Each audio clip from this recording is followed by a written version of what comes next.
ఆ అమ్మాయి వయసు కేవలం 19 సంవత్సరాలు మాత్రమే. అందంగా ఉంటుంది. గలగల మాట్లాడుతుంది. కానీ ఆ అమ్మాయికి ఒక కల ఉంటుంది, కోరిక ఉంటుంది. విపరీతమైన డబ్బు సంపాదించాలని. ప్రపంచంలోనే కాదు, దేశంలోనే అత్యధికంగా నేను ఎక్కువ డబ్బులు సంపాదించాలన్న కోరిక ఆ అమ్మాయిలో ఉంటుంది. అందుకే రంగంలోకి దిగింది, దూసుకుపోయింది, విజయం సాధించింది. అనుకున్నది సాధించింది. కానీ చివరకు నిజం బయటపడింది. ఒక్క రాత్రికి రాత్రి ఆ అమ్మాయి సామ్రాజ్యం కుప్పకూలిపోయింది. చివరికి ఆ అమ్మాయి జైలు పాలైంది. కానీ ఒక్క దేశాన్ని ఆమె ప్రపంచం మొత్తాన్ని మోసం చేసిందనమాట. ఆ ఒక్క దేశం ఏంటో తెలుసా? ప్రపంచం మొత్తం అగ్రరాజ్యం అని చెప్పుకునే ఆ దేశమే అమెరికా. అమెరికా మొత్తం ఆ అమ్మాయి చేతిలో ఓడిపోయింది. ఇది ఈ వీడియో గురించి. అసలెవరు ఆ అమ్మాయి? ఏంటా కథ? ఏంటా మోసం? ఈ వివరాలన్నీ ఈ వీడియోలో చూద్దాం. అంతకంటే ముందు వీడియోను సబ్స్క్రైబ్ చేసుకోండి.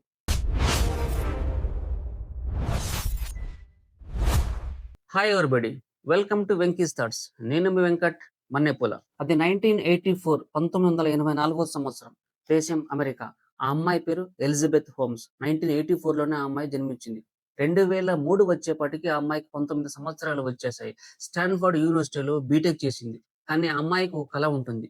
బాగా డబ్బులు సంపాదించాలని, బిలియనీర్ కావాలని. ఇంకా చెప్పాలంటే స్టీవ్ జాబ్స్ ఆమెకు ఆదర్శం. స్టీవ్ జాబ్స్ ఎవరో తెలుసు గదా! Apple CEO, co founder. So, అతన్ని ఆదర్శంగా తీసుకొని బిలియనీర్‌గా కావాలని, సంపాదించాలని నిరంతరం ఎప్పుడూ కలలు కంటూ ఉండేది. అందుకే ఎప్పుడు ఒక black turtle neck T shirt యేసుకొని సందడి చేసేది, హంగామా చేస్తూ ఉండేదనమాట. సో, ఆ విధంగా ఆ అమ్మాయి ఆలోచించి ఒక ప్లాన్ ఆలోచించింది. ఏం ఆలోచించింది? సాధారణంగా మనం మెడికల్ ల్యాబ్‌కి పోతే, హాస్పిటల్‌కి పోతే మెడికల్ టెస్ట్‌లు ఏ విధంగా చేస్తారు? ఒక సూది గుచ్చి మనకు కొద్దిగా రక్తం తీసుకొని ఆ మెడికల్ టెస్ట్‌లు చేస్తారు. కానీ ఆ అమ్మాయికి సూది అంటే చాలా చిన్నప్పటి నుంచి చాలా చాలా భయమనమాట. సో, దానినే ఆ అమ్మాయి ఒక ప్లాన్ రూపొందించిందనమాట. ఏం ప్లాన్ ఆలోచించిందంటే కేవలం ఒకే ఒక రక్తపు చుక్క, జస్ట్ బ్లడ్ శాంపుల్, ఒక్క రక్తపు చుక్కతో దాదాపు 240 మెడికల్ రిపోర్ట్‌లు సాధించవచ్చని ప్రపంచానికి చెప్పాలనుకున్నది. సో, ఆ ప్లాన్‌ను వేసింది, ఎగ్జిక్యూట్ చేసింది, సక్సెస్ అయింది. ఏ విధంగా సక్సెస్ అయిందో ఒకసారి చూద్దాం. సూది గుచ్చుకుంటే రక్తం వస్తుంది అనే భయాన్నే ఆ అమ్మాయి అస్త్రంగా చేసుకుంది. ఒక ప్లాన్ పెట్టింది. సో, అందుకే కాలేజీని వదిలేసింది. డ్రాప్ ఔట్‌గా మారిపోయింది. ఒక కంపెనీని స్థాపించింది. ఆ కంపెనీ పేరేంటంటే థెరోనిస్ కంపెనీ. థెరోనిస్ అనే కంపెనీ సాధించి కేవలం ఒకే ఒక రక్తపు చుక్కతో కొలెస్ట్రాల్ నుంచి క్యాన్సర్ వరకు దాదాపు 240, 240 రిపోర్ట్స్ ఇస్తుందని ప్రపంచానికి చెప్పింది. ఆ ఎక్విప్‌మెంట్ పేరేంటంటే ఎడిసన్. ఎడిసన్ అనే పేరుతోటి ఒక ఎక్విప్‌మెంట్ తయారు చేసి, ఆ విధంగా ప్రపంచానికి చెప్పింది. 240 టెస్ట్‌లు వస్తాయని. కేవలం ఒకే ఒక రక్తపు చుక్క. సో, ఈ అమ్మాయి మాటలు ఎందుకో గాని ప్రపంచం నమ్మింది. ఈ అమ్మాయిలో ఉన్న ఒక్క గుణం ఏంటంటే అద్భుతమైన స్టేజ్ ప్రెజెన్స్. ఎటువంటి వారితో అయినా, ఎవరితో అయినా సరే గలగల మాట్లాడగలదు. నిర్భయంగా డిస్కస్ చేయగలదు. సో, ఆ అమ్మాయిలో ఈ క్వాలిటీస్ అందరికి నచ్చడం వల్ల నిజంగా ఆ అమ్మాయిని నమ్మేశారు. దీంతో బ్లైండ్‌గా అందరూ నమ్మేసేసి ఆమె పెట్టిన కంపెనీలో వందల కొద్దీ డాలర్లు, బిలియన్ డాలర్లు అందులో పెట్టుబడిగా పెట్టి ఇన్వెస్ట్ చేశారు. ఇంకో ముఖ్యమైన విషయం ఏంటంటే మీడియా కూడా ఈమెను పైకెత్తేసేసింది. మీడియా అనేది అసలు ఈ ప్రపంచంలో ఇంత ఇంత ఎర్లీ ఏజ్‌లో కేవలం 19 సంవత్సరాల వయసులోనే ఇంత అమ్మాయి ఎవ్వరు ఇంత సామ్రాజ్యాన్ని స్థాపించలేరు అని ఒక బిలియనీర్‌గా పొగిడింది. 100 మంది 100 మంది వ్యాపారవేత్తలు ఈమె కూడా ఒక ప్రముఖ వ్యాపారవేత్తగా నిలిచింది అంటే, ఏ విధంగా ప్రపంచాన్ని మోసం చేసిందో అనేది మనం ఇక్కడ అర్థం చేసుకోవచ్చు. ప్రపంచమంతా ఈమెను ఏమని కొనియాడిందంటే, సెల్ఫ్ మేడ్ బిలియనీర్‌గా అని పొగిడేసింది. 100 మంది ఇన్‌ఫ్లుయెన్సర్‌లలో ఈమె కూడా ఒక్కరు అని ప్రపంచానికి మొత్తం మీడియా చెప్పేసిందన్నమాట. సో, ఈ స్థాయి ఎంతవరకు పోయింది అంటే, వైట్ హౌస్‌లో పార్టీలకు వెళ్ళే స్థాయి వరకు ఈ ఎలిజబెత్ హోమ్స్ తన ప్లాన్‌ను ఎగ్జిక్యూట్ చేసిందన్నమాట. ఇక other side of the coin ఇంకొక విషయం గురించి ఈఎంఐలో లోపం ఇప్పుడు మనం బయటపెడదాం. సో, బయటకు కనిపించేది అంతా నిజమైతే లోపల మాత్రం అంతా ఒక అబద్ధం అన్నమాట. అబద్ధం మాత్రమే లోపల జరుగుతుంది. సో, లోపల ఏం జరుగుతుంది అంటే ఎడిసన్ అనే ఈ మిషన్ ఏం చేస్తుంది? కేవలం 15 రోగాలను మాత్రమే ఇది ఐడెంటిఫై చేస్తుందంట. ఓన్లీ 15.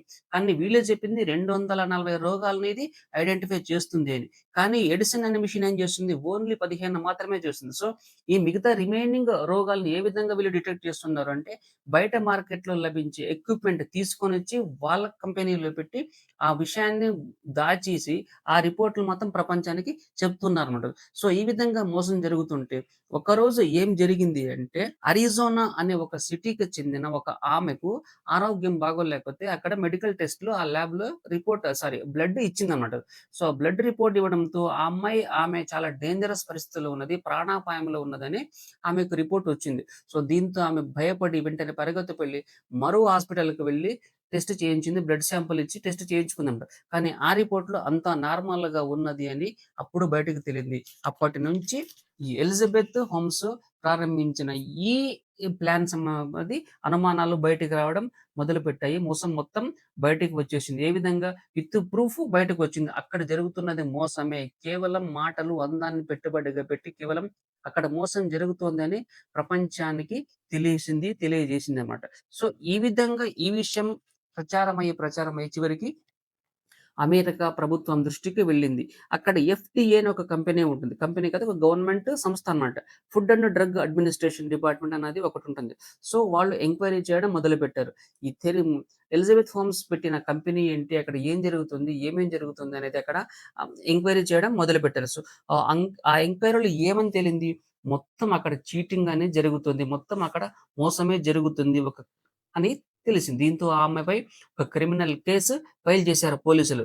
సో, క్రిమినల్ కేస్ పోలీసులు ఫైల్ చేసిన తర్వాత ఎంక్వైరీలో ఫైనల్‌గా అది నిజమని తేలింది. దీంతో రాత్రికి రాత్రి ఆ కంపెనీని మూసేశారన్నమాట. అంటే 2003లో ఈ కంపెనీ పెట్టిన తర్వాత దాదాపు 2023 వరకు అప్రతిహతంగా దాదాపు 10 సంవత్సరాల పాటు ఆమె ఒక అబద్ధపు పునాదుల మీద ఈ సామ్రాజ్యాన్ని నడిపిందన్నమాట. సో, ఆమె ఏది fake it till you make it, అంటే అబద్ధాల పునాదుల మీద సామ్రాజ్యాన్ని నిర్మించింది అని దీని అర్థం. సో, ఈ విధంగా ఈ మోసాలతో సామ్రాజ్యం నిర్మించలేదు. ఇన్వెస్టర్లకు కూడా ఇంక డబ్బులు ఇంక చివరికి రిటర్న్ ఇచ్చేసింది. ఈ కంపెనీకి సంబంధించి అమెరికాలో ప్రముఖ మీడియా వాల్ స్ట్రీట్ జర్నల్ 2015లో 2015లో అందులో ఉన్న మోసాన్ని మొత్తం బయటకు ఆధారాలతో సహా బయటకు రావడంతో కేసు ఫైల్ చేసేసి క్రిమినల్ కేస్ చేశారు. సో, దీంతో కంపెనీ క్లోజ్ అయింది. ఇన్వెస్టర్లకు డబ్బులు రిటర్న్ ఇచ్చేసేసారనమాట. సో, ఈ ఎంక్వైరీలో ఫైనల్‌గా ఆమె దోషి అని తేలింది. సో, 2023 మే 30వ తేదీన ఆమెకు 135 నెలలు, అంటే 11 ఇయర్స్ 3 మంత్స్ పాటు ఆ అమ్మాయికి మోసం చేసిన ఎలిజబెత్ హోమ్స్‌కు America government, America court jail శిక్ష విధించింది. ప్రస్తుతం ఆమె అమెరికా జైల్‌లో మగ్గుతుంది. సో, ఈ విధంగా మోసం ఎప్పటికైనా మోసంగానే ఖచ్చితంగా బయటపడుతుంది. అబద్ధపు పునాదులపై ఏ సామ్రాజ్యాలు నిర్మించబడవు అనేది దీనికి ఒక ఉదాహరణ. సో, ఆ విధంగా ఆ అమ్మాయి అబద్ధ పునాదుల మీద నిర్మించిన ఆ సామ్రాజ్యము బిలియనీర్ అయ్యింది, కానీ మోసం చేసి అయిందన్నమాట. సో, ఈ విధంగా ఆ అమ్మాయి చేసిన మోసం మొత్తం బయటపడి చివరకు జైలు ఊచలు లెక్కించాల్సి వచ్చింది. సో, ప్రపంచం మొత్తం అగ్రరాజ్యంగా చెప్పుకునే అమెరికా కూడా కేవలం ఒక అమ్మాయి చేసిన మోసానికి మోసపోయింది, బలైంది. వందల మంది బిలియన్ డాలర్ల కొద్దీ పెట్టి మోసపోయారన్నమాట. సో, ఈ విధంగా ఒక అమ్మాయి అమెరికానే చీట్ చేసింది ఆ విధంగా. సో, ఈ విధంగా ఇది అమెరికాను ముంచేసిన mind blowing cheating case friends. ఇది ఇవాల్టి వీడియో. ఈ వీడియో నచ్చినట్లయితే లైక్ చేయండి, షేర్ చేయండి. ఆ తర్వాత సబ్స్క్రైబ్ చేయండి. Thank you for watching.